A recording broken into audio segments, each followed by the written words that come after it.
जय हिंद students and welcome again in our YouTube channel KP classes of mathematics. मैं गौरव विश्वकर्मा और स्टूडेंट आज हम पढ़ने वाले हैं trigonometric equations chapter number 3 class 11 में एक्सरसाइज 3.4 ट्रिग्नोमेट्रिक इक्वेशन से रिलेटेड है।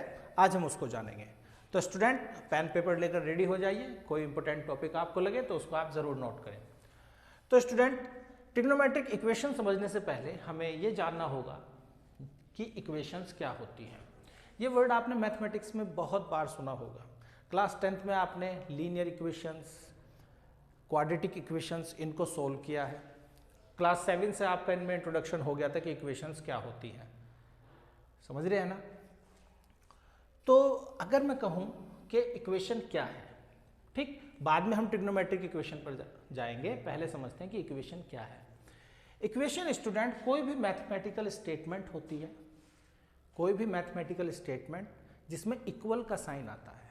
कोई भी ऐसी मैथमेटिकल स्टेटमेंट जिसमें इक्वल का साइन आए वो हमारी इक्वेशन कहलाती है। समझे? नहीं समझे? अब समझ जाएंगे। मैथमेटिकल स्टेटमेंट क्या है? जैसे मैं आपसे कहूं कि कोई नंबर है, कोई भी नंबर है, उसका 2 टाइम्स यानी कि 2 गुना 8 के इक्वल है या 10 के इक्वल है। किसी के भी इक्वल मान सकते हैं हम कि किसी नंबर का 2 गुना 10 के इक्वल है। तो अब देखिए आप उसको कैसे लिखेंगे। किसी नंबर को, उस नंबर को हम क्या मान लेंगे, x, कि 2 टाइम्स ऑफ x। जनरली हम यही करते हैं, किसके इक्वल है, 10 के इक्वल है ना? तो स्टूडेंट ये क्या है? ये हमारे लिए क्या है? एक इक्वेशन है। समझे ना बात को? तो इक्वेशन क्या है कि कोई भी मैथमेटिकल स्टेटमेंट जिसमें क्या हो, इक्वल का साइन हो, ठीक, यानी कि जो चीज किसी चीज के इक्वल हो। इक्वेशंस की बहुत सारी डेफिनेशंस हैं, जिनमें से एक डेफिनेशन ये भी है।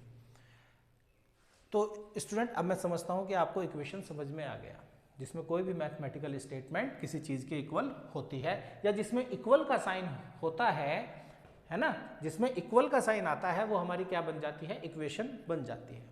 इक्वेशन की जरूरत क्या है? ये भी एक सवाल मन में आ जाता है कि इक्वेशन की जरूरत क्या है। अभी अभी देखो, अगर आप ध्यान से अगर आपने सुना तो मैंने कहा कि किसी नंबर का 2 गुना 2 टाइम्स 10 के इक्वल है। तो इक्वेशन की जरूरत क्या है? यही तो जरूरत है कि मैंने इसको मैथमेटिकली रिप्रेजेंट कर दिया। अब यहां से अगर मैं कैलकुलेशन जानता हूं कि इसको आगे कैसे करना है, तो वो अननोन वैल्यू मुझे पता लग जाएगी ना कि x क्या है, 5 है। यानी कि वो नंबर क्या है जिसका 2 टाइम्स क्या होता है, 10 होता है। एक ऐसा नंबर जिसका 2 टाइम्स 10 होता है, वो नंबर क्या है, वो नंबर 5 है। तो मैथमेटिकली मैंने फाइंड आउट कर लिया ना। तो this is the need of an equation. यही जरूरत है एक इक्वेशन की। इसलिए मैथमेटिशियंस इसका बहुत ही ज्यादा इस्तेमाल करते हैं हर चीज के लिए। जैसे आपने देखा कि मोशंस की इक्वेशन है, भाई फिजिक्स में मोशंस की इक्वेशन है। 3 इक्वेशन आपने क्लास 9th में अपनी पढ़ी होगी। भाई v = u + at, जहां a acceleration, t for time, u for initial velocity, v for final velocity. तो वो इक्वेशन है ना। अब उस इक्वेशन से हमें क्या पता लगता है? उससे हमें फाइनल वेलोसिटी भी पता लग जाती है, इनिशियल भी, जो भी हम उसमें पता करना चाहें वो हमें पता लग जाता है। तो इक्वेशन का यही यूज है, अननोन वैल्यूज को पता करने के लिए। ठीक है, मैं समझता हूं इक्वेशन का इतना इंट्रोडक्शन आपके लिए काफी है। क्लास 11th में आप हो, समझदार हो। अब बढ़ते हैं ट्रिग्नोमेट्रिक इक्वेशन पर कि ट्रिग्नोमेट्रिक इक्वेशन क्या है। अब यहां पे अगर मैं इसको कहूं तो ये एक एल्जेब्रिक इक्वेशन है। एल्जेब्रा को रिप्रेजेंट कर रहे हैं, एक्स वाई जेड, ये सभी हमारे एल्जेब्रा। जब हमने एल्जेब्रा पढ़ना शुरू किया, अगर आपको याद हो क्लास 7th में जब आपका एल्जेब्रा का इंट्रोडक्शन हुआ, जनरली क्लास 7th में एल्जेब्रा से इंट्रोड्यूस करा देते हैं टीचर्स स्टूडेंट को।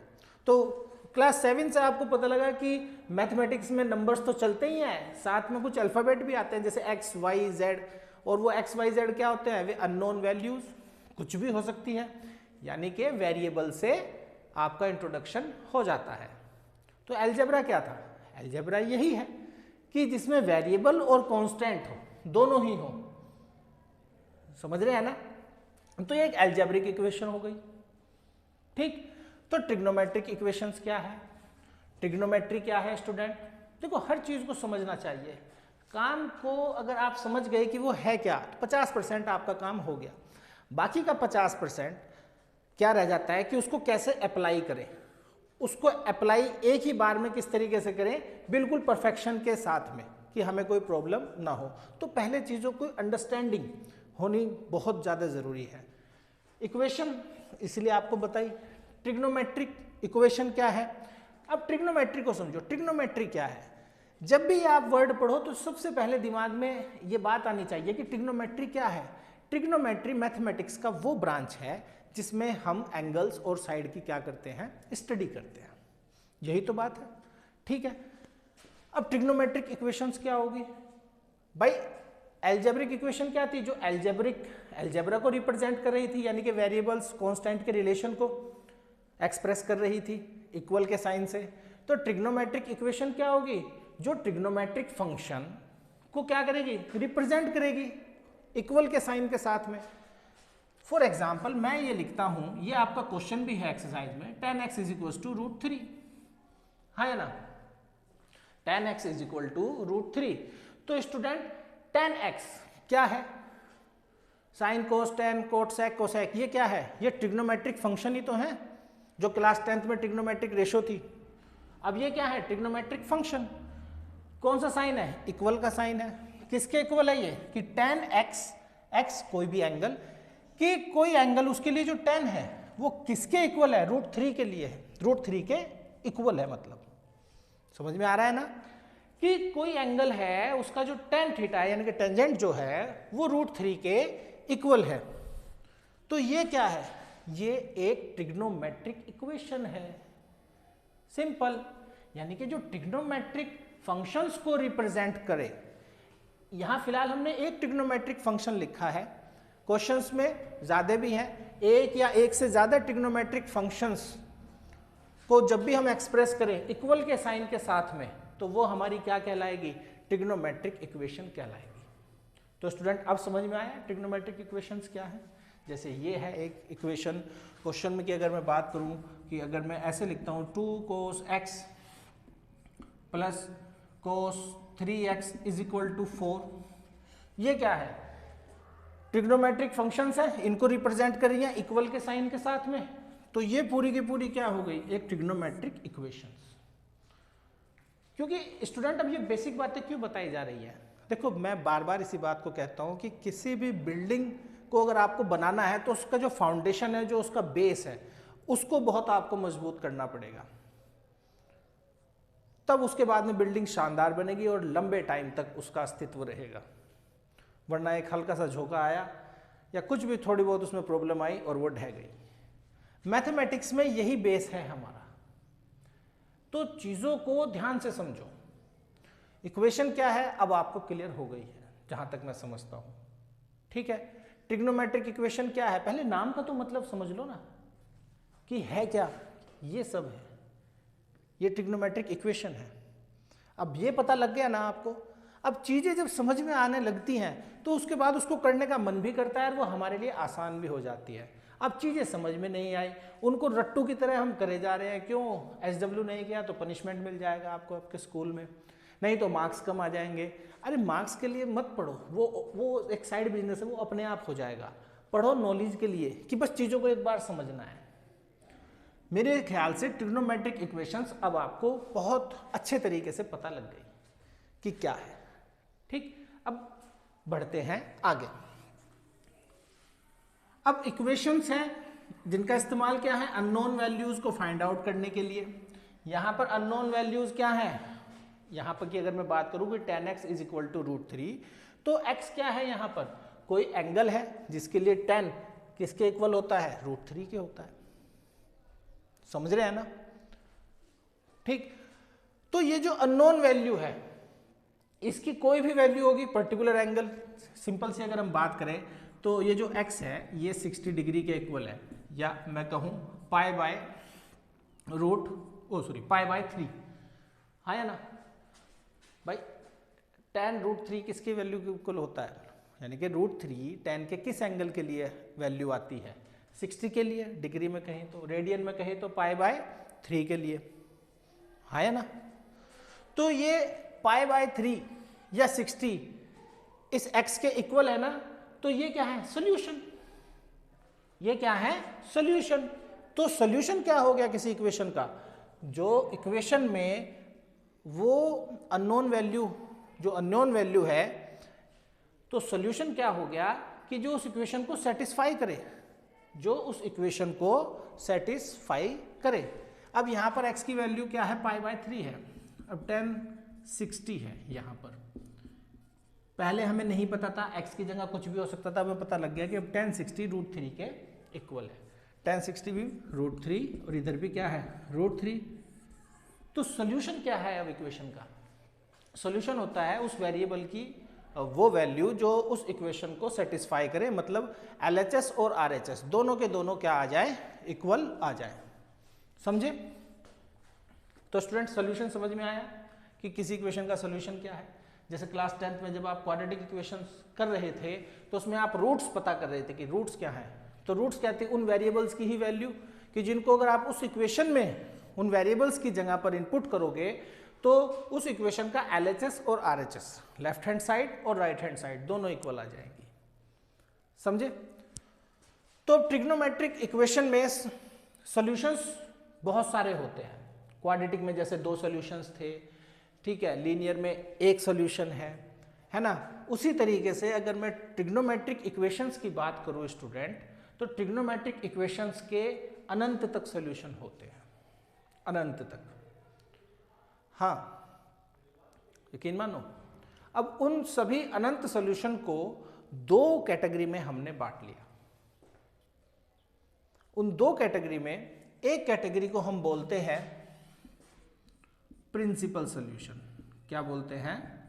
प्रिंसिपल सॉल्यूशन, जो प्रमुख है, एक तरीके से मेन है, ठीक है। और दूसरा क्या है? General solution. तो एक तो है प्रिंसिपल सॉल्यूशन, ठीक है, और एक है जनरल सॉल्यूशंस। अब ये दोनों है क्या? आसान भाषा में अगर आपको बताए तो प्रिंसिपल सॉल्यूशंस क्या है कि जब भी जो x है, स्टूडेंट यहाँ x एंगल की बात मैं कर रहा हूँ, कहीं पर ये थीटा लिखा हो तो घबरा मत जाना, वो थीटा x ही है, ठीक है। जहाँ पर जो x की वैल्यू हो वो 0 से बड़ी या बराबर हो और 360 के बीच में हो, ठीक है।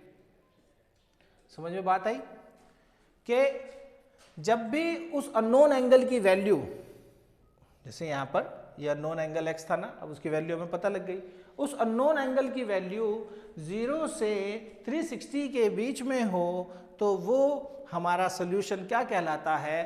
प्रिंसिपल सॉल्यूशन कहलाता है। क्योंकि ट्रिग्नोमेट्री में हम यही फाइंड आउट करेंगे, एंगल्स, साइड्स, इस एक्सरसाइज में भी हम यही फाइंड आउट करेंगे, ठीक है। अब जनरल सॉल्यूशन क्या है? जनरल सॉल्यूशन जैसे ही हम फाइंड आउट करेंगे तब मैं वहां पर आपको बताऊंगा, ठीक। जनरल सॉल्यूशंस को बाद में बताया जाएगा, बस थोड़ी सी देर का आप इंतजार करें। तो स्टूडेंट अब एक्सरसाइज पर बढ़े, है ना। अब एक्सरसाइज में जैसे कि पहला क्वेश्चन इसमें आपको दिया गया है,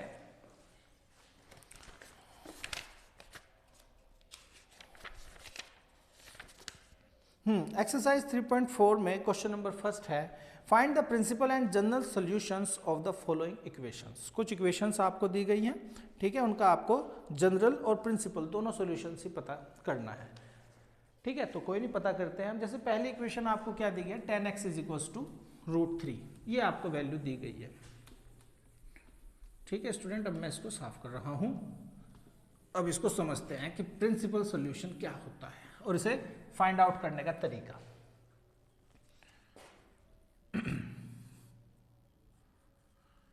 अब स्टूडेंट यहां पे देखिए tan x किसके इक्वल दिया है? √3 के इक्वल दिया है। समझ में आई बात? अब यहां पर आपको दिखाई दे रहा है कि जो √3 है ये कैसा है? पॉजिटिव है कि निगेटिव है? तो पॉजिटिव है ना, कोई नेगेटिव का साइन नहीं लग रहा है, तो उसका मतलब ये क्या है? पॉजिटिव है। तो यहां पर आप स्टूडेंट देखो कि tan x is positive, positive है। और tan की वैल्यू कब पॉजिटिव होती है? tan की वैल्यू कब पॉजिटिव होती है, यानी कि कौन से क्वाड्रेंट में पॉजिटिव होती है? एक तो फर्स्ट क्वाड्रेंट, उसमें तो सारी ट्रिग्नोमेट्रिक फंक्शंस की वैल्यू क्या है? पॉजिटिव होती है। और दूसरा कौन सा क्वाड्रेंट है ऐसा? Third quadrant. इट मीन्स जो x है, x मतलब ये एंगल, ठीक है, इट मीन्स x लाइज, जो x है वो कहां पर पड़ता है? इन फर्स्ट, या तो फर्स्ट क्वाड्रेंट में पड़ता है और या फिर किस में? थर्ड क्वाड्रेंट में। भाई x की वैल्यू √3 है, tan x की वैल्यू √3 है और पॉजिटिव है, तो इसका मतलब जो x है वो या तो फर्स्ट क्वाड्रेंट में है या फिर थर्ड क्वाड्रेंट में है, जब भी तो पॉजिटिव है। अगर सेकंड क्वाड्रेंट में होता एंगल तो tan नेगेटिव वैल्यू देता है ना?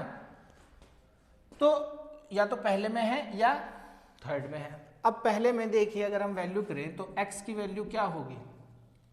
60 डिग्री, और 60 डिग्री को हम यहाँ पर देखो रेडियन में लिखेंगे, तो रेडियन में क्या लिखेंगे? x = π/3, हाँ या ना? या फिर क्या वैल्यू हो सकती है? अब ये थर्ड क्वाड्रेंट में है, थर्ड क्वाड्रेंट को हम कैसे रिप्रेजेंट करते हैं? 180 + थीटा से। जब भी किसी ट्रिग्नोमेट्रिक फंक्शन की हमें वैल्यू निकालनी हो तो हम सबसे पहले ये चेक करते हैं कि वो किस क्वाड्रेंट में है, फर्स्ट में है, सेकंड में है, थर्ड में है या फोर्थ में है। फिर हम ये देखते हैं कि किस क्वाड्रेंट में कौन पॉजिटिव है और कौन नेगेटिव है। अब ये थर्ड क्वाड्रेंट में पॉजिटिव है, तो थर्ड क्वाड्रेंट में हम एंगल को कैसे लिखते हैं? 180 + थीटा, या मैं कहूँ पाई प्लस कितना?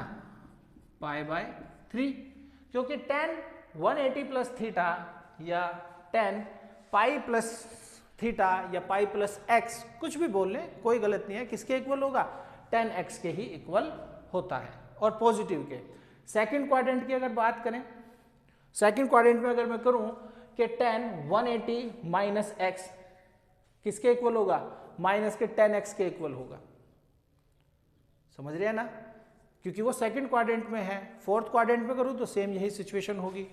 यहां पर आप इसको सोल्व करें तो आप पाएंगे ये कितना है? 3π + पाई, तो कितना आ गया? 4π/3।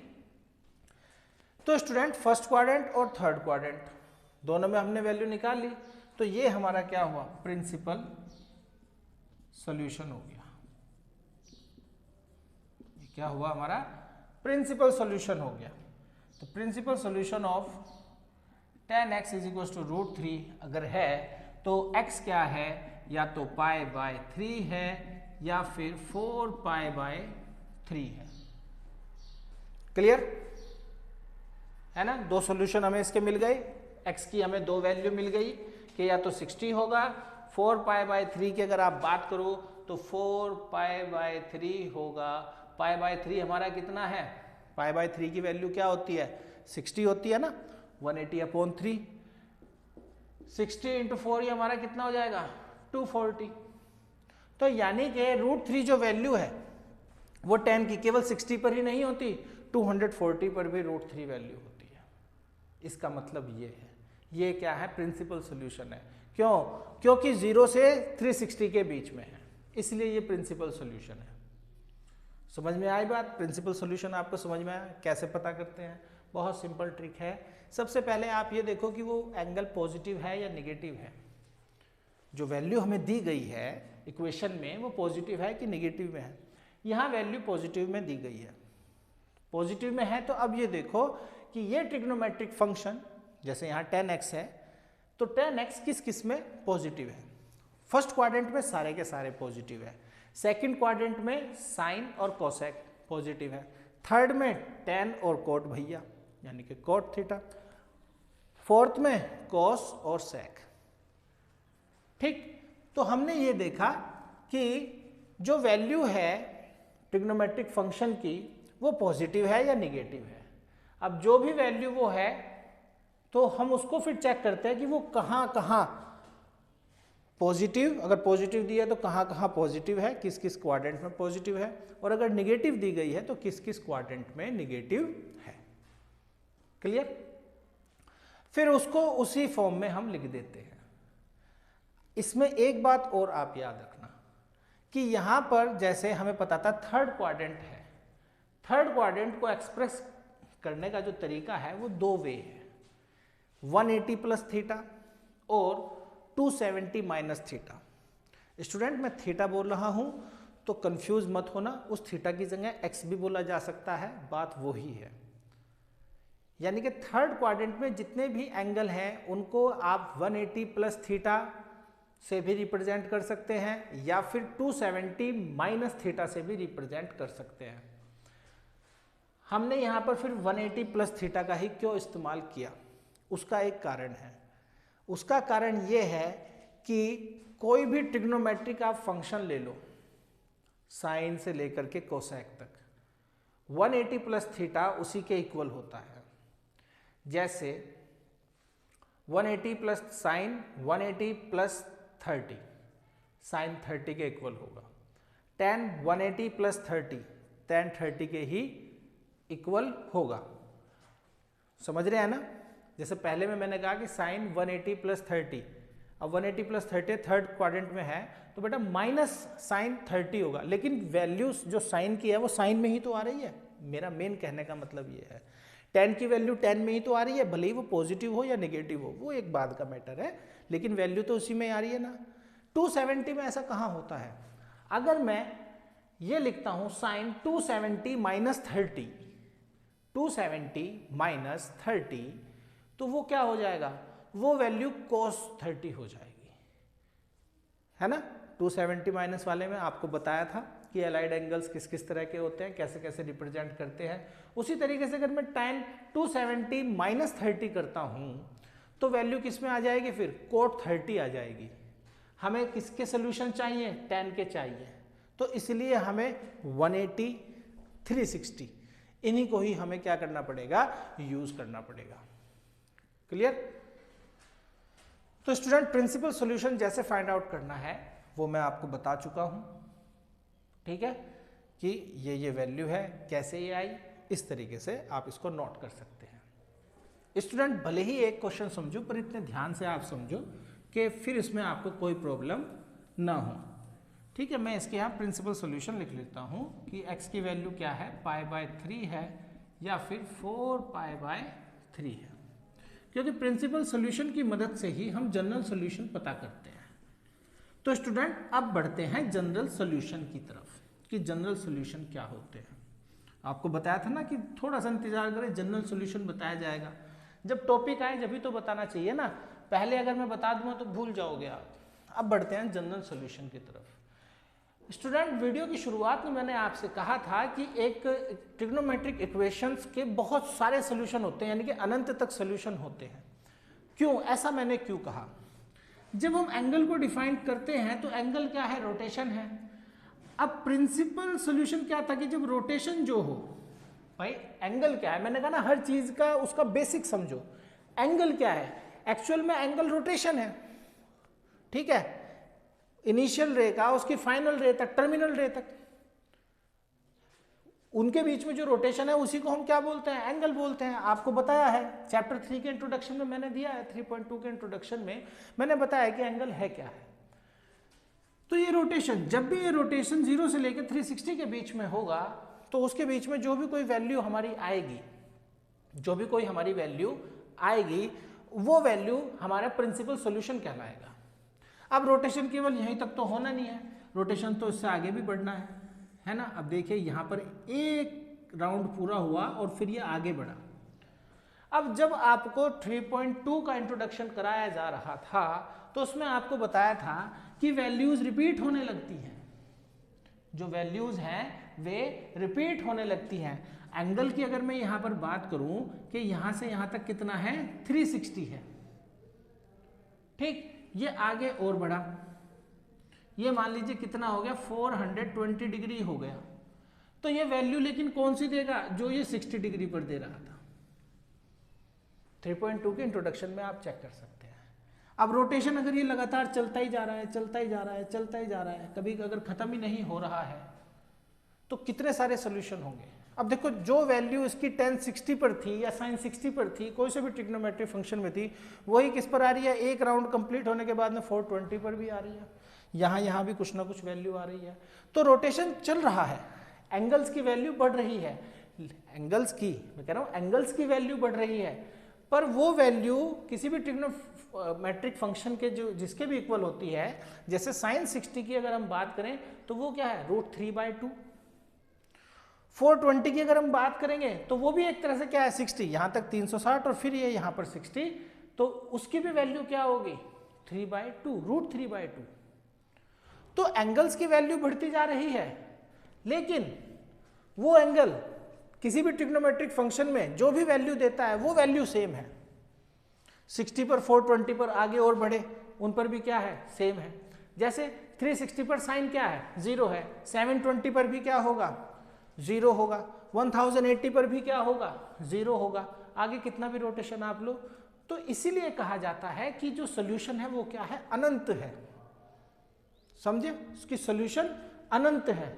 अब प्रिंसिपल सॉल्यूशन में तो हमने बांट दी बात कि भैया जो 0 से लेकर के 360 के बीच में है वे प्रिंसिपल सॉल्यूशन है, लेकिन मैथमेटिशियन यहीं तक नहीं रुके, ना ही वे कभी ऐसे रुकते। मैथमेटिशियन हमेशा चीज़ों को इस तरीके से एक्सप्रेस करेगा कि बात कम होगी और उसमें सारी एक्सप्लेनेशन हो जाएगी, बस समझने वाला चाहिए, है ना। वे यहां नहीं रुके कि भैया एक प्रिंसिपल सॉल्यूशन तो हमने बता दिया कि एक ऐसी इक्वेशन हम बनाएं, जो सभी के सभी वैल्यूज को क्या कर दे, रिप्रेजेंट कर दे हर रोटेशन पर। बस हमें नंबर ऑफ रोटेशन अगर हमें पता हो तो वो सारी की सारी वैल्यूज को क्या कर दे, रिप्रेजेंट कर दे। कोई एक चीज हमें ऐसी फाइंड आउट करनी चाहिए, किसके लिए, साइन, कोस, टैन, कोट, सेक, कोसेक के लिए। तो उन्होंने कुछ सॉल्यूशंस दिए, जनरल सॉल्यूशंस, कि ये उनके सॉल्यूशंस हैं, यानी कि ये वे चीजें हैं कि इसमें आप एंगल की वैल्यू रखो और आपको अगर रोटेशन पता है तो आप फाइंड आउट कर लो। अब यहां पर मैं वो लिख रहा हूं, जैसे साइन और कोसेक के लिए, साइन और कोसेक में दोनों की बात करूंगा, ठीक है। साइन और कोसेक के लिए उन्होंने बनाया कि n प्लस -1 n इंटू, यहां पर इन्होंने क्या करा, y करा। अब ये चीज क्या है, ये चीज है, मैं आपको बताऊं कि साइन x या कोसेक x ट्रिग्नोमेट्रिक फंक्शन है, ठीक। नंबर ऑफ रोटेशन अगर हमें पता हो तो y एंगल पर वो जो भी कोई वैल्यू देगा वो हमें यहां से ही पता लग जाएगी। तो ये क्या हुआ, हमारा जनरल सॉल्यूशन। अब हमें नंबर ऑफ रोटेशन बस पता करना है कि अगर एक रोटेशन है तो कौन सी वैल्यू है, 2 रोटेशन है तो कौन सी वैल्यू है, बस नंबर ऑफ हमें रोटेशन पता होगा, फिर हम उसकी वैल्यू यहां पर रखेंगे तो हमें पता लग जाएगा। समझे, ठीक।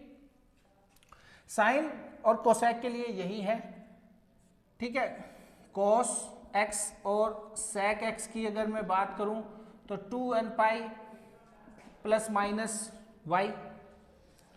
टैन की अगर मैं बात करूं और कोड x की अगर मैं बात करूं तो क्या है, n पाई प्लस y। जहां पर y क्या है, वो एक दूसरा मैं आपको बताऊं, दूसरी वैल्यू है कि अगर ये चीज दी हो साइन x बराबर किसके हो, साइन y के, y मतलब वो दूसरा एंगल, साइन x भी, x और y यहां पर क्या है, एंगल है, ठीक है। y मतलब वो दूसरा डिफरेंट एंगल, ठीक। ये इनके स्टूडेंट सोल्यूशन है, क्या है, जनरल सोल्यूशन है। हमें उस दूसरे एंगल की वैल्यू यहां पर रखनी है, और कौन से एंगल की वैल्यू रखनी है, ध्यान रखना, छोटे एंगल की वैल्यू रखनी है, ठीक। क्यों रखनी है, क्या बड़े वाले एंगल की वैल्यू, जैसे मैं कहूं कि मुझे tan x का यहां पर क्या निकालना है, जनरल सोल्यूशन निकालना है। स्टूडेंट अब चुटकियों में हो गया क्वेश्चन। tan x के लिए हमें पता है क्या है, n पाई प्लस y, तो जो x की वैल्यू है वो ये होगी। अब यहाँ पर y क्या है, या तो π/3 या 4π/3, इस क्वेश्चन के लिए या तो π/3 और 4π/3, दोनों में से कोई एक है, ठीक है। तो हम यहाँ पर कौन सी वैल्यू लिखेंगे, π/3, कौन सी वैल्यू लिखेंगे, π/3।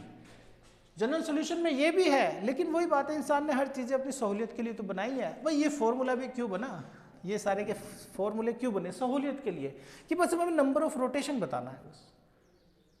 हाँ, नंबर ऑफ रोटेशन बताना है। अब जैसे क्या कि मान लीजिए कोई भी रोटेशन नहीं है, मैं यहाँ पर आपको एक्सप्लेन कर रहा हूँ, कोई भी रोटेशन नहीं है, कोई भी रोटेशन से मेरा मतलब पूरा रोटेशन नहीं है, यहाँ तक है, ये एंगल कितने का बनना है? 60 का बनना है।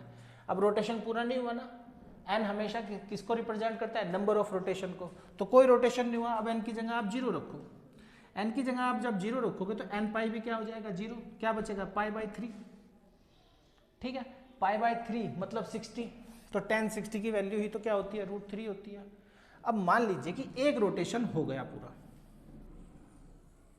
एक रोटेशन पूरा हो गया, तो n की जगह मान लीजिए आपने क्या रखा? 1, तो ये वैल्यू क्या होगी? πn plus π/3। वैल्यू क्या आएगी? 4π/3 नहीं आएगी? कि जब एक रोटेशन पूरा कंप्लीट हो जाएगा तो वैल्यू क्या होगी? √3 कब आएगी? जब ये एंगल होगा, और ये वैल्यू किसके है? 4π/3, जो आपको बता दिया 240 डिग्री के लिए। ठीक है, अब मान लीजिए 2 रोटेशन हो गए, ठीक है, तो 2π यहीं पे मैं रख देता हूं, तो ये क्या हो जाएगा? 3 2 6 और 1 7π/3, यानी कि π/3 मीन 67 अगर हम बात करें 420, आ गई ना वही बात, 60 की बात है। तो यहां से बस n की रोटेशन, नंबर ऑफ रोटेशन पता हो तो सारी वैल्यू में पता लगती चली जाएंगी। ये इक्वेशन का कमाल है, ये जनरल सॉल्यूशन जो दिया है ये इक्वेशन ही तो है जब कोई चीज किसी के इक्वल है ना, ट्रिग्नोमेट्रिक इक्वेशन ही तो है ये। तो ये हमारे क्या है? जनरल सॉल्यूशन, जो अनंत तक की बात हमें बता देंगे। तो समझ में आया स्टूडेंट? उसी तरीके से अब हम बढ़ते हैं इसके नेक्स्ट क्वेश्चन पर। स्टूडेंट ये बात सही है कि एक एक बात बड़ी डीपली आपको बताई जा रही है, उसी वजह से वीडियो की लेंथ भी बड़ी हो जाती है, लेकिन मैं चाहता हूं कि आप बातों को डीपली समझें। अब समझ में आया ना एक क्वेश्चन का प्रिंसिपल सॉल्यूशन और जनरल सॉल्यूशन कैसे पता करते हैं? बस हमें समझना ही तो है, 50% हमारा काम हो गया, अब बाकी को हम अप्लाई करते हैं। अब मान लीजिए हम दूसरा क्वेश्चन करते हैं। दूसरे क्वेश्चन में हमें sec x = 2 दे दिया है, ठीक है। अब हम चलो यही कर लेते हैं।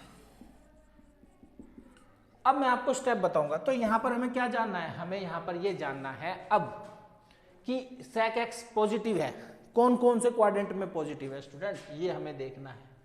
पहले क्वाड्रेंट में तो भैया सारे के सारे पॉजिटिव है, दूसरे क्वाड्रेंट में साइन कोस, कुल मिलाकर के sec किस में पॉजिटिव होगा? 4th क्वाड्रेंट में, ठीक है। अब sec 2 वैल्यू किसकी होती है? किस एंगल के लिए होती है? ये होती है 60 के लिए। 60 को कैसे रिप्रेजेंट करते हैं रेडियन में? π/3। तो पहले में क्या हो गई? π/3। 4th क्वाड्रेंट में हम किस तरीके से रिप्रेजेंट करते हैं? 2π माइनस एंगल, यानी कि x यहाँ पर क्या है? π/3। 3 2 6 माइनस पाई, तो कितना हो गया? 5π/3, हाँ है ना। तो ये हमारे क्या हो गए? Principal solution. कैसे पता करा? पहले हमने देखा कि क्या वैल्यू है, पॉजिटिव है कि नेगेटिव है। नेगेटिव है तो कौन से क्वाड्रेंट में है, और पॉजिटिव है तो कौन से क्वाड्रेंट में है, और फिर उनको उसी क्वाड्रेंट के अकॉर्डिंग एक्सप्रेस कर दिया। 4 क्वाड्रेंट को हम कैसे रिप्रेजेंट करते हैं? 360 माइनस थीटा करके, है ना। फर्स्ट क्वाड्रेंट तो सिंपल वैल्यू हम जानते हैं, है ना। सेकंड क्वाड्रेंट में अगर ये होता तो पहली बात तो हो नहीं सकता क्योंकि ये पॉजिटिव है ना। अगर बाई चांस से निगेटिव होता, जैसे कि क्वेश्चन में थर्ड की बात करूं, cot is equal to minus के √3, ये वैल्यू हमें दी गई है, ठीक है। अब ये माइनस का है, कोट माइनस का है, तो कोट थीटा या कोट एक्स कब कब माइनस का होता है? कौन कौन से क्वाड्रेंट में? या तो सेकंड में हो या फिर किस में हो? 4th में हो, हाँ है ना। सेकंड को आप कैसे रिप्रेजेंट करोगे? पाई माइनस, अब कोट √3 किसकी वैल्यू होती है? √3 किस एंगल के लिए? कोट के किस एंगल के लिए √3 वैल्यू होती है? 30 के लिए, है ना। 30 के लिए वैल्यू होती है। अब 30 को हम कैसे रिप्रेजेंट करते हैं? π/6। लो हो गया काम, कितना हुआ? 5π/6, ठीक। 4th क्वाड्रेंट में हम इसको कैसे लिखेंगे? 2π माइनस के π/6, 6 2 12, कितना? 11π/6, हाँ है ना। तो स्टूडेंट उम्मीद करता हूं कि आपको प्रिंसिपल सॉल्यूशन बहुत अच्छे से समझ में आया। अब जनरल सॉल्यूशन में क्या रह गया है, कोट एक्स की बात हो रही है तो कोट के लिए वही फॉर्मूला है कि cot x is equal to n pi plus के वाई। वाई की जगह आप क्या वैल्यू रखेंगे, स्मॉलर वैल्यू रखेंगे 5 पाई बाय 6, ठीक है। तो जो x की वैल्यू होगी वो क्या होगी, n pi plus pi by 6, ठीक है। समझ में आई बात, सॉरी 5 पाई बाय 6, क्लियर, ये समझ में आया। तो स्टूडेंट 1 से लेकर के 4 तक के क्वेश्चन तो बिल्कुल सेम ऐसे ही है ना। इनमें आपको प्रिंसिपल सॉल्यूशन और जनरल सॉल्यूशन दोनों पता करने हैं। अब क्वेश्चन नंबर जो 5 से लेकर के 9 तक दिए हैं उनको भी जरा एक बार करके देख लेते हैं, ठीक है। आपको हिंट है, थोड़ा सा हिंट दे देते हैं कि कैसे उन्हें क्वेश्चंस को करना है। आसानी से हो जाएंगे वे क्वेश्चन भी। वहां पर हमें क्या पता करना है, केवल जनरल सॉल्यूशन पता करना है। ये तो बस उन्होंने कहने को दे दिया, जनरल सॉल्यूशन पता करने के लिए पहले में प्रिंसिपल सॉल्यूशन पता करने होते हैं, है ना। ये तो बस वे कह रहे हैं कि बना रहे हैं हमारा इंग्लिश में कि फाइंड द जनरल सॉल्यूशन कह करके। तो उसका मैं देखिए क्वेश्चन आपको बताऊं, जैसे कि ये है कि cos 4x is equal to cos 2x। ये क्वेश्चन स्टूडेंट दिया है, सिंपल है। अब ये इक्वेशन है तो इक्वेशन में हम क्या करें, इसको सॉल्व कर ले। cos 4x minus cos 2x is equal to 0, equation है। अब ये आपको पता है कि cos a माइनस b या x माइनस y, आप किसी में भी आप इसको समझ ले, cos c minus cos d का फॉर्मूला ये बन गया, जो कि क्या होगा, माइनस के 2 sine 4x plus 2x upon 2 into sine 4x minus 2x upon 2। तो माइनस का 2 साइन, अब यहां पर आप देखो तो माइनस का 2 साइन 6x अपॉन ये हो जाएगा क्या 3x, हाँ या ना, into sine x by 4x minus 2x upon 2 sine x। तो ये वैल्यू है, ये किसके इक्वल है, 0 के इक्वल है। एक तरह से फैक्टराइजेशन हो गया। तो हम जानते हैं कि माइनस का 2 साइन 3x किसके इक्वल है, 0 के, और साइन x भी किसके इक्वल है, 0 के। अब साइन x कब इक्वल, कब 0 के इक्वल होता है, बताया था कि अगर आपको ध्यान हो तो x क्या हो, n पाई के इक्वल होगा। 3.2 के इंट्रोडक्शन में कि n पाई, भाई पाई मीन्स क्या है भाई, n की जगह जहां पर एक और बार where n belongs to integer, 0 हो तो 0 पर तो 0 ही होता है, ठीक है। 1 हो, पाई हो 180 पर भी साइन क्या होता है, 0 होता है। 2 पर 2 पाई पर भी क्या होगा, 0 होगा। तो यानी कि n की जगह कोई भी इंटीजर आप रखोगे तो साइन क्या वैल्यू देने वाला है, 0 वैल्यू देने वाला है। यहाँ की बात करते हैं तो -2 इधर जाकर भी क्या हो गया, ये 0 हो गया। तो साइन 3x किसके इक्वल है, 0 के। अब ये 0 किसके लिए होता है, तो जो 3x है तो डेफिनेटली वो क्या है, n पाई के इक्वल है, ठीक है। तो x is equal to n pi upon 3 हो गया ना, ठीक है। ये हमारा क्वेश्चन हो गया। तो यहाँ पे जो जनरल सॉल्यूशन है वो क्या है कि x इज इक्वल टू या तो n पाई अपॉन 3 है या फिर n पाई है, जहां पर n किससे बिलोंग करता है, इंटीजर से बिलोंग करता है। तो समझ में आया स्टूडेंट। तो इन इक्वेशंस को करने के लिए सबसे पहले इनके प्रिंसिपल सॉल्यूशन फाइंड आउट करो और फिर इनके आप जनरल सॉल्यूशन फाइंड आउट करें। तो उम्मीद करता हूं स्टूडेंट आपको बहुत अच्छे से समझ में आया होगा कि प्रिंसिपल सॉल्यूशन क्या है, इक्वेशन क्या है, ट्रिग्नोमेट्रिक इक्वेशन क्या है, जनरल सॉल्यूशंस क्या है। फिर भी अगर आपको कोई क्वेरी हो, कोई बात पूछनी हो तो आप मुझे कमेंट बॉक्स में लिख सकते हैं। तो स्टूडेंट अब मिलते हैं आपसे नेक्स्ट वीडियो में। जय हिंद।